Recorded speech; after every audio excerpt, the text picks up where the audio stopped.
Good morning दोस्तों। चलिए देखते हैं आज हमने मार्केट में कैसे काम किया, एसएल हंटिंग के अकॉर्डिंग क्या सेटअप बन रहा था। चलिए देखते हैं। देखिए पहले मैं एक चीज़ क्लियर कर देता हूँ। आज थोड़ा मैं मॉर्निंग में बिजी था एक काम के कारण। मैं मार्केट को शायद आज ट्रेड करने वाला नहीं था, लेकिन मैं मार्केट को ज्वाइन करते करते यहाँ पे मार्केट में ज्वाइन किया। ठीक है, यहाँ पे ये 9:38:40 को ज्वाइन किया मार्केट को। फिर मैंने देखा क्या, पहले तो देखना पड़ेगा। देखिए एनालिसिस वगैरह भी हुआ था, लेकिन मॉर्निंग का एनालिसिस थोड़ा बेहतर रहता है। लेकिन फिर क्या हुआ, जब सुबह बिजी थे तो माइंडसेट थोड़ा ख़राब हो जाता है। तब सुबह का 9:15 से पहले एनालिसिस ना करके अगर सुबह से ना बैठो ना, थोड़ा प्रॉब्लम हो जाता है साइकोलॉजी। तो फिर मैंने वेट किया कि देखते हैं अगर ट्रेड सेटअप सही तरीके से मिले, क्योंकि गलती होने का चांसेस ज़्यादा रहता है। जब मॉर्निंग में आप जिस टाइम पे ट्रेड करते हो उस टाइम पे अगर नहीं कर रहे हो, बाद में आ रहे हो ना, थोड़ा थोड़ा साइकोलॉजी बिगड़ता रहता है। तो ये नया ट्रेडर के लिए हो सकता है ऐसा हो रहा है। जो एक्सपीरियंस है उनके लिए दूसरा बात है, लेकिन नया ट्रेडर के लिए ये गलती हो सकता है, क्योंकि उनको एक एक्साइटमेंट रहता है कि इसी टाइम पे हम ट्रेड करेंगे, इसी टाइम सेटअप फाइंड आउट करने की कोशिश करेंगे। वो टाइम मिस हो जाता है ना, उनको लगता है कि ट्रेड मिस हो गया।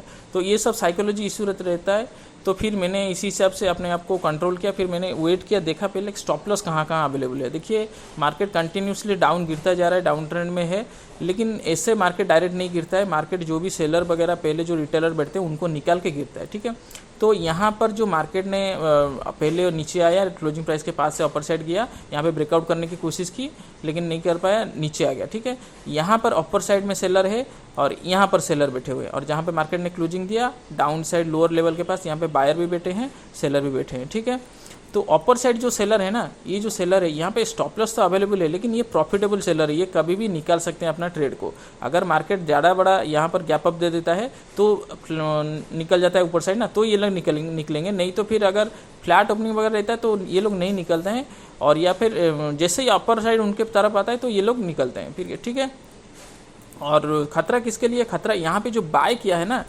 इनके लिए खतरा ज़्यादा है, और यहाँ पे जो सेल किए हैं क्योंकि उनका स्टॉप लॉस ज़्यादा नहीं रहता, इतना तक रहता है। तो ये सब सिचुएशन था, लेकिन ये एनालिसिस हम चार्ट बनने के बाद और हम ट्रेड करने के बाद ही बन रहा है। पहले तो कुछ समझ नहीं आ रहा था। तो देखिए फिर हम ट्रेड कैसे किए। देखिए ट्रेड करने के लिए हमें चाहिए एक सेटअप के अकॉर्डिंग। देखिए मार्केट ने पहले किया, पहले देखिए ओपनिंग कहाँ पर है पहले से देखना जरूरी है, कि हाँ किस प्रकार ये जो कैंडल बनाए कैसे बनाए वो जरूरी है, नहीं तो फिर सब गड़बड़ जाएगा। फिर मार्केट में देख रहा था यहाँ पर ओपनिंग हुआ है, ओपनिंग होकर कंटिन्यू नीचे आया है, नीचे आके मार्केट ने इससे डायरेक्ट एक लेवल को टच किया है, फिर आके यहाँ से एक डब्ल्यू पैटर्न बना के ब्रेकआउट किया था। तब तक यहाँ पर मैं ज्वाइन कर चुका था, लेकिन यहाँ पे मुझे ये वाला चीज़ दिखाई नहीं दे रहा था कि डब्ल्यू पैटर्न बन चुका है, ये हुआ है। तो फिर मैंने वेट किया, मैंने वेट करने के बाद थोड़ा बहुत यहाँ पर देखा कि यहाँ पे एक राउंड नंबर था, ये मार्क भी नहीं किया था। राउंड नंबर के पास से डायरेक्ट लेवल टच करके अपर साइड गया है। ठीक है, तो यहाँ पे जाने के बाद फिर निफ्टी को देखना जरूरी है। निफ्टी में भी सेम चीज़ था, अपर साइड सेलर वगैरह थे, प्रॉफिटेबल सेलर, डाउन साइड जो क्लोजिंग दिया था यहाँ पे बायर सेलर रहते हैं। लेकिन मार्केट ने क्या किया, पहले ही कैंडल में मार्केट डाउन साइड आके जो भी बायर बैठे थे उनको निकल जाए निफ्टी में, बैंक निफ्टी में। ठीक है, दोनों फिर क्या किया, शार्प रिकवरी किए, क्लोजिंग प्राइस के पास आके रेजिस्टेंस ले रहे थे, ये अपर साइड जा सकते थे। लेकिन मार्केट ने यहाँ पर क्या कर दिया, निफ्टी में क्या किया, क्लोजिंग प्राइस का होल्ड करने लग रहा था, बैंक निफ्टी क्या कर रहा था, ब्रेकआउट कर रहा था। लेकिन तब भी ये लॉजिक भी नहीं था हमारा ट्रेड बनाने में। लॉजिक क्या बना था वो देखिए। पहले हम आइडेंटिफाई कर चुके हैं ये ब्रेकआउट करेगा कि नहीं करेगा। मुझे तो लग रहा था कि कर जाएगा, क्योंकि अपर साइड सेलर वगैरह तो अवेलेबल है, मार्केट ऐसे डाउन साइड बायर को निकाल चुका है, तो मार्केट हो सकता है ये अपर साइड निकल जाएंगे। लेकिन एक चीज़ ये रहता है, यहाँ पे एक डब्ल्यू पैटर्न बना के मार्केट यहाँ पे ब्रेकआउट किया है, यहाँ पे कौन बैठे हैं, बायर बैठे हैं।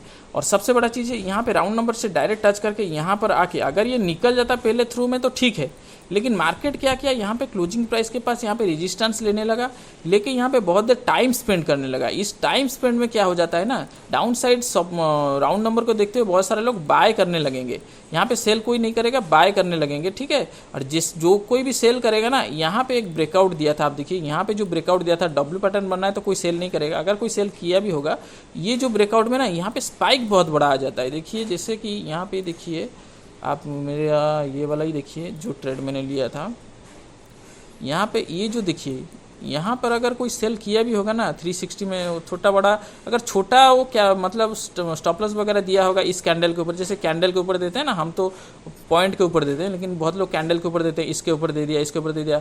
तो मार्केट क्या किया, यहाँ पे जो स्पाइक दिया ना अपर साइड, यहाँ तक जो भी कैंडल के ऊपर स्टॉप लॉस रखे होंगे वो निकल गए हैं, उनका स्टॉप लॉस हिट हो गया। मार्केट यहाँ से देखिए 260 पे काम कर रहा था, यहाँ का 239 तक आ गया। अगर 10-20 पॉइंट का कोई अगर रिटेलर ऐसे ही स्टॉप लॉस रखते हैं लोग कि छोटा स्टॉप लॉस बड़ा टारगेट, तो ये निकाल दिया, तो ये भी मुझे नग नहीं रहा था। उसके बाद फिर मार्केट ने क्या किया, मार्केट ने फिर क्या किया, नीचे आ गया। जैसे नीचे आ गया फिर थोड़ा बहुत पता चलने लगा कि यहाँ पे एक डाउन नंबर है। मार्केट में निफ्टी, बैंक निफ्टी ब्रेकआउट कर चुका है, निफ्टी होल्ड कर रहा है, और ये कंटिन्यू नीचे आने के बाद मैंने देखा कि मुझे लगा, मतलब मेरा सेटअप ये बनाया मैं कि यहाँ से एक ट्रेंड लाइन चांद देता हूँ। यहाँ से ये होल्ड कर रहा था, मुझे लगा, मैं देखा कि ये जब ब्रेकआउट कर देगा ना, तब मैं ट्रेड लूँगा पुट साइड का। अपर साइड जो सेलर है इनको ये कैंडल में निकाल चुका है, डाउन साइड यहाँ पर बायर वगैरह बैठे हुए हैं, इनको निकालने के लिए मार्केट मिनिमम ये यहाँ पे जो बाय किया ना, इनका स्टॉप लॉस इनके नीचे रहेगा, ठीक है। तो ये सिस्टम लगा के मैंने यहाँ पे ट्रेड कर दिया 30 पॉइंट स्टॉप लॉस के साथ। मार्केट में फिर क्या हुआ, जैसे ही ब्रेकआउट का यहाँ पे ट्रेड एग्जीक्यूट हो गया मेरा, नीचे आया, प्रॉफिट दिया। यहाँ से जैसे धीरे धीरे जा रहा था ना, मतलब देखिए पहले तो मॉर्निंग एक चीज़ बोल लेना, साइकोलॉजी थोड़ा प्रॉब्लम रहता है। जैसे ही आपका ऑपोजिट में मार्केट चलने लगेगा ना, आपको लगेगा कि कुछ गलती हुआ है, फिर भी मैंने वेट किया कि स्टॉप लॉस नहीं तो टारगेट। फिर मार्केट में क्या देख रहा था, यहाँ पर निफ्टी में एक गैप था, तो ये तो नीचे आने वाला था। अगर अपर साइड जाएगा भी ना, तो यहाँ पे जो डबल पैटर्न बना के रिट्रेसमेंट करके यहाँ पे बायर को बिठाए, उनको बिठा के नहीं जाएगा। मार्केट निकाल के हो सकता है फिर बाद में प्राइस एक्शन के साथ अपर साइड जाए, ठीक है। तो इसी चीज़ को देखते हुए मैंने यहाँ पे ट्रेड कर दिया, यहाँ पे कोई भी प्रॉब्लम नहीं हुआ। फिर मार्केट नीचे जब डायरेक्ट गिर रहा था, मेरे से गलती हो गया, मेरा जो भी टारगेट लगाया हुआ था, यहाँ पे आप देख सकते हैं, मैं टारगेट के अकॉर्डिंग नहीं निकला। तो थोड़ा आज का दिन में मतलब इतना मतलब ये नहीं करूँगा, क्योंकि आज के दिन मेरा थोड़ा साइकोलॉजी प्रॉब्लम था। मतलब जैसे कि एक सुबह का ट्रेड नहीं किया ना, तो ऐसा तो लग रहा था कि नहीं करेंगे, फिर ट्रेड किए हैं तो इसीलिए निकल गए, ठीक है, गलती नहीं करेंगे बार बार। 270 पे खरीदे थे, 340 पे था, फिर 333 में कर दिया स्टॉप लॉस टारगेट। जैसे ही 318 आके फिर थोड़ा मुझे लग रहा था कि ये इसे रिवर्स कर सकता है, मतलब करेगा तो नहीं, लेकिन वो जो फियर है ना वो रहता ही हमेशा। तो इसीलिए फिर मैंने यहाँ पे सेल्फ एग्जिट हो गया। तो 312 पे 311 पे 616 का प्रॉफिट था। वो 1/2 तो नहीं है, लेकिन 1/1 से ऊपर है, ठीक है, कोई दिक्कत नहीं। एक दिन गलती हो गया तो आप खुद अगर मान रहे हो ये गलती आपसे हुआ है, कोई दिक्कत नहीं है, इसको सुधारने की कोशिश करिए, ठीक है। बस आज के लिए इतना ही था, ये सेटअप था। यहाँ से जैसे ब्रेकआउट किया, फिर यहाँ से भी जैसे अपर साइड जा रहा था ना, फिर भी मुझे लग रहा था कि नहीं ये नहीं गिरेगा, ये पहले एक काम करेगा, पहले इस लेवल को ब्रेक डाउन करेगा, निफ्टी का भी जो भी बायर बैठे हुए उनको निकालेगा, फिर प्राइस एक्शन के साथ इस जाएगा, ऐसे अपर साइड नहीं जाएगा। अभी तो वैसे ही ट्रेंड बहुत नेगेटिव है, तो सेलिंग बहुत फास्ट आता है। इसी हिसाब से ट्रेड लिया, अच्छा भी हुआ, एक लॉजिक के साथ गया था। और 15 मिनट का भी एक कैंडल स्टिक मुझे बोल रहा था कि हाँ ये डाउन साइड वगैरह आ सकता है, लो को एटलीस्ट क्लियर करने के लिए।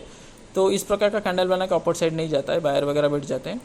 तो ये सब लॉजिक था, ठीक है। थोड़ा मतलब टारगेट के अकॉर्डिंग निकलते, मैं जैसे ही निकला उसी मिनट में ही हिट हो गया टारगेट, जैसे ही निकला, मतलब जिस टाइम पे निकला उसी समय हिट हो गया, संग संग रनिंग कैंडल में निकलेगा, ठीक है, कोई दिक्कत नहीं है। छोटा बड़ा गलती तो होता रहता है, लेकिन बड़ा लॉस नहीं लेना है, टारगेट अकॉर्डिंग निकल जाओ, ठीक है। और ओवर ट्रेडिंग मत करो, तो ट्रेडिंग अच्छा बनता है, कोई दिक्कत नहीं है, ठीक है। बस आज के लिए इतना ही था, थैंक यू।